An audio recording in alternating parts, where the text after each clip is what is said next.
What would make this an especially useful conversation for you today? I'm just kind of stuck on like where to get started. I see all these things on Facebook with the community, and I have like no clue what everyone's talking about, so I'm Googling stuff. But I'm just really trying to get started, and the reading comprehension part seems to be my biggest struggle when I took like the practice test.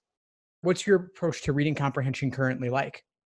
I read the questions first, and then I go back and read the story. Okay. Um, And do you find that's helping you, do you think? I find it helps, but sometimes the story just seems to drag out, and I think I lose interest and I lose focus because it just seems to be so long. I think that's the biggest hurdle for me. Yeah, that's incredibly natural. I mean, the passages are written to be boring and to be confusing. And so you've got to find a way to get yourself interested in it. I often recommend caricaturing or exaggerating the different viewpoints being presented in the passage in order to make it a little bit more relatable. And where did you come across the idea to read the questions before the passage? I Googled it, and that was like one of the couple of the top answers that I found when I had Googled like how to do well in the reading comprehension. That was something that constantly came up a few times. Yeah, I hear that. I mean, I know there are some people out there who recommend it. I personally, I don't think it's that useful because you're always looking to walk away from the passage with the same thing, which is the main idea, the primary purpose, the author's opinion.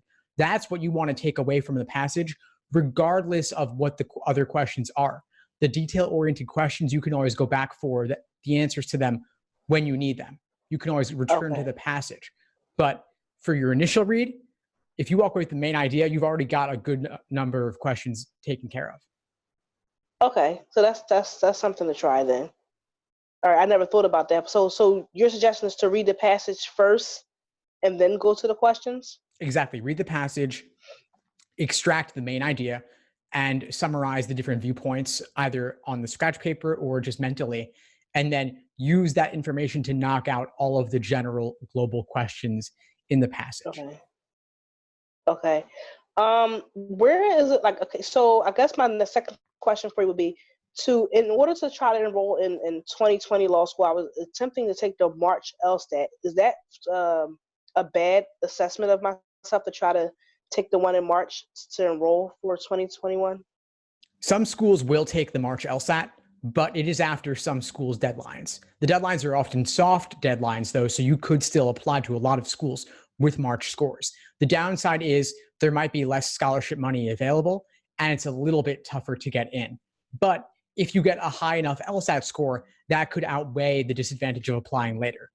Or if you're open to it, you could just delay a cycle, which I know nobody ever wants to do, but applying at the beginning of the cycle does have some advantages.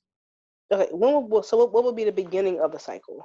The beginning is typically September. So you could take the LSAT anytime. You could even take it on Monday. You could take it in the January LSAT if you're ready, if you're feeling ready for them.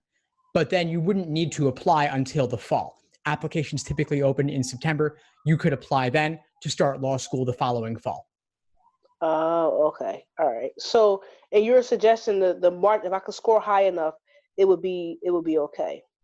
Yeah, if you could score high enough, it would be all right, but you're better off waiting if you're willing to. Waiting a cycle. Exactly. Um, so for the practice test that everyone talks about, is there a certain type of scoring I should be looking to get right or wrong? Like, how do I know I'm improving? That's my biggest. I'm not really sure when I'm improving. My score seems to go up and then it seems to go down and fluctuate. Like, it's never a steady score. Yeah, fluctuations are normal. They're to be expected because the tests do have little variations between them. And you also vary from day to day, depending on how you slept, to what extent you're feeling distracted, to what extent you're in the zone. All of those things can have an impact. Some exams have harder games, some have harder reading comp. Overall, it evens out, but variation is normal. Now, you can measure yourself by taking a timed exam every week or two. Once you've built a strong foundation, then you could track those over time. And gradually, I would, of course, hope to see that the scores go up, but it can take time. Just one or two exams going up or down doesn't really mean a whole lot. Okay. So what is a good way to build a strong foundation when you're studying for the LSATs? So there's a study program I recommend called the LASER approach to LSAT studying. And LASER is an acronym standing for Learning, Accuracy, Sections, exams, and review. So learning is theory, reading textbook chapters, watching videos covering the basics. Then accuracy is doing individual questions by type to learn what each question is asking you to do. S is for sections, which is individual timed 35-minute sections. E is for exams and endurance, which are those full-length 5-section exams. And R is for detailed review of everything you get wrong and everything you have difficulty with. And so the earlier phases, the L and the A for learning and accuracy, that's building the foundation, where you are learning the basics of what the exam involves before you do your timed work. Okay. Okay. All right. So that helps. So as far as the coaching, do you do like the one-on-one individual coaching for the LSATs? Yeah, I do. I work with a very small number of students one-on-one. I also have courses that include live online classes and Q&As, as well as group coaching as well. So how would I try to be a part of that coaching? Because right now I feel like I'm trying to. My main goal is to really score high. That I didn't have the best GPA coming out of college, which was really to me a bad GPA. So I'm trying to figure out get as much coaching as possible to try to score as high as I can on my LSAT, so I can even be looked at by loan schools. Yeah, sure. And coaching is certainly beneficial because you can't see your own blind spots. And so someone like myself who's been doing this for a long time, we can talk through the problems that you're having and figure out a plan of attack for you to address those. And so I can send you some more information about the course and the coaching if you'd like to find out more, and then we can explore that down the line. Yeah, I would love to. So just because I've been studying on my own, but I think coaching will help me just kind of elevate to that next level. Because I am going to take it in March. I'm just not sure. And like you said, if I could just wait the second cycle just to apply. So I would like to be, try to score as high as I possibly can for that, prepare for that March LSAT. Yeah, March is a good one because you could apply this cycle if you really wanted to, knowing the downsides, but you could also take that March score and apply next cycle. It will still be valid. So there's no downside. And if you decide to go for next cycle, you could then potentially retake in the summer or in the fall if you wanted to. Okay. Now, when you retake, do they add? How does that affect you when you retake the LSATs? Yeah, there's a lot of mythology around this and outdated information. Law schools do not average multiple LSAT scores. They only take the highest. So there's not really much downside to retaking because if you do worse, no big deal. And if you do better, you reap all the gains. So a 160 followed by a 170 would count as a 170. Obviously, it's better to take it once and get a 170 than twice with a 160 and 170 following. But regardless, 170 is 170. And so there's major benefits to retaking if you can improve it all. Oh, okay.